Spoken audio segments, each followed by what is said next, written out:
Most delightful ডিশেসে আপনাদের সবাইকে আমি স্বাগত জানাই। তো আজকে আমি একটা খুব সিম্পল রেসিপি বানিয়ে আপনাদেরকে দেখাবো। আজকে আমি পুঁই শাকের সর্ষে পাতুরি বানিয়ে আপনাদেরকে দেখাচ্ছি। আমি প্রথমে মিক্সিতে সর্ষেটাকে পেস্ট গুঁড়ো করে নিচ্ছি। আমি সর্ষেটা গুঁড়ো করে নিয়েছি। এখন আমি এখানে লঙ্কা দিয়ে দিচ্ছি আর একটু লবণ দেব, অল্প একটু সর্ষের তেল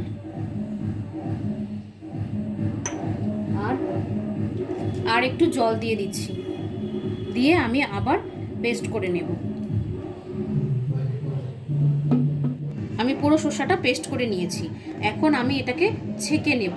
ছেঁকে নিলে কি হবে, পুরো খোসাগুলো বের হয়ে যাবে। খোসাগুলো অনেক সময় পেট ব্যথা করে, সেই জন্য আমি পুরোটাকে আমি ছেঁকে নিব ছাঁকনিতে।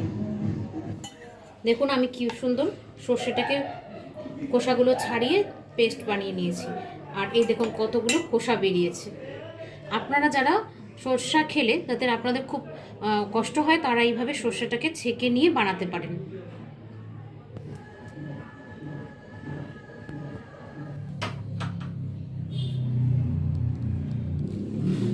আজকে আমি পুঁই শাকের সর্ষে পাতুরি করার জন্য এখানে পুঁই শাক নিয়েছি, একটা ঝিঙে, দুটো আলু, ভেন্ডি, পটল, বেগুন, গাজর, মিষ্টি কুমড়ো। এটা দিয়ে সর্ষে দিয়ে আমি আজকে পুঁই শাকের সর্ষে পাতুরি করে আপনাদেরকে দেখাবো। আমি সব সবজিগুলোকে প্রথমে সেদ্ধ করে নিয়েছি। এখন এই সবজি সেদ্ধগুলোকে আমি ঠান্ডা জলে তুলে নেব।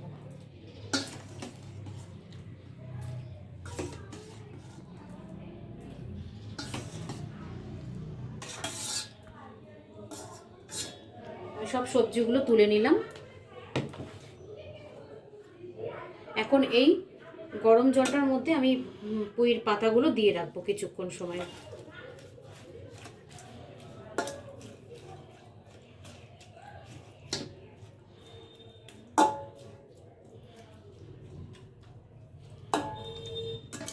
কিছুক্ষণ রাখার পরে আমি এখন পাতাগুলোকে গরম জল থেকে তুলে নিচ্ছি।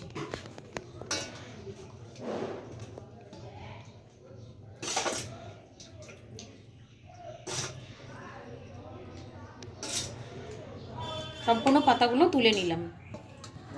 কড়াইটা গরম হয়ে গেছে। আমি এখন পুঁই শাকটা বসানোর জন্য আমি কড়াইতে সর্ষের তেল দিয়ে দিচ্ছি।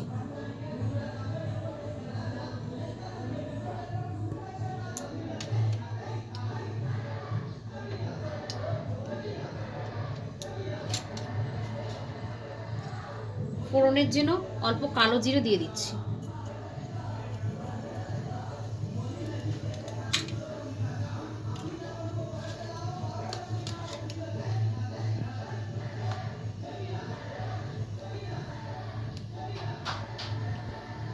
কেটে ধুয়ে সেদ্ধ করে রাখা সবজিগুলো প্রথমে আমি দিয়ে দিচ্ছি তেলের মধ্যে।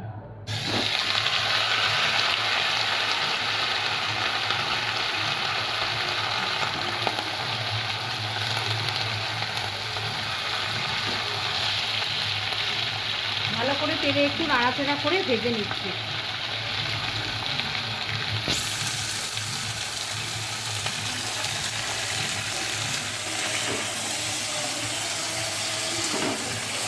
তেলের মধ্যে সবজিটা আমি ভালো করে ভেজে নিলাম। এখন আমি এখানে দুটো কাঁচা লঙ্কা দিয়ে দিচ্ছি। লবণটা স্বাদ মতো দেবেন।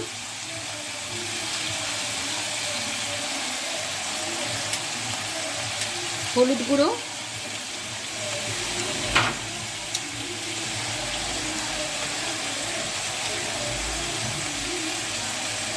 একটু চিনি দিয়ে দিচ্ছি।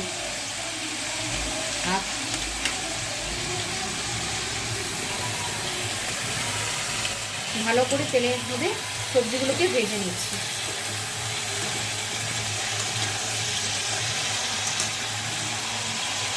ভালো করে সবজিগুলোকে হলুদ লবণ দিয়ে ভেজে নিয়েছি।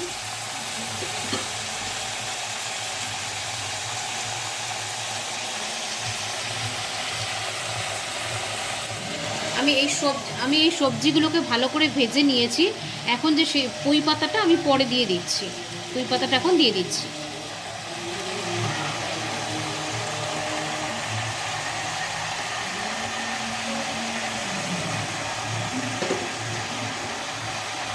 পুঁই পাতাটাকে দিয়ে ভালো করে নেড়ে নেব।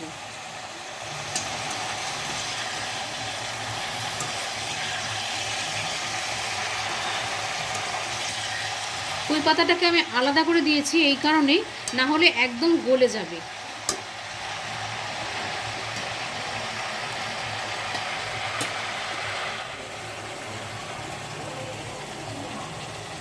বেটে রাখা সর্ষাটা যে ছিল ছেঁকে জলটা বার করে নিয়েছি, এটা আমি উপর থেকে এখন দিয়ে দিচ্ছি।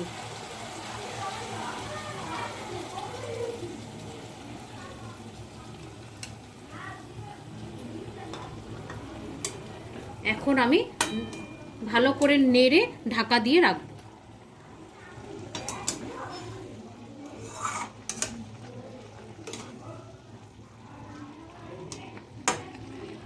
আমি ঢাকাটা তুলে নিচ্ছি। অনেকটা সেদ্ধ হয়ে গেছে সবজিটা।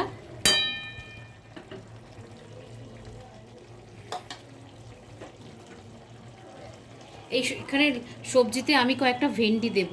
আপনারা যারা ভেন্ডি খেতে ভালোবাসেন বা ভেন্ডি বা ঢেঁড়স খেতে ভালোবাসেন, তারা এইভাবে চচ্চড়ি বানালে সেখানে দিতে পারেন, টেস্টি লাগে। তো আমি এটা পরে দিচ্ছি এই কারণে, ভেন্ডিটা পুরো নরম তো, সেই কারণে আমি পরে দিয়ে একটু ঢাকা দিয়ে রাখবো। আমি ঢাকাটা তুলে নিচ্ছি।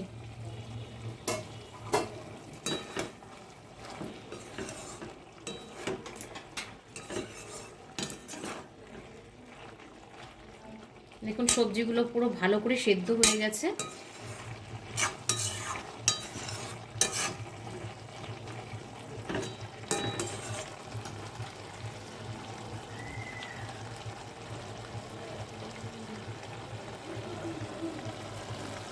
সবজিটা প্রায় হয়ে গেছে। আমি ওপর থেকে একটু সামান্য কাঁচা সর্ষের তেল দিয়ে দিচ্ছি। আপনারা চাইলে দিতেও পারেন, নাও দিতে পারেন। সর্ষে বাটা তরকারিতে ওপর থেকে সর্ষের তেল দিলে একটা ঝাঁঝ আসে, প্লাস ভালো লাগে খেতে। আমি হয়ে গেছে সবজিটা, আমি এখন নামিয়ে নেব।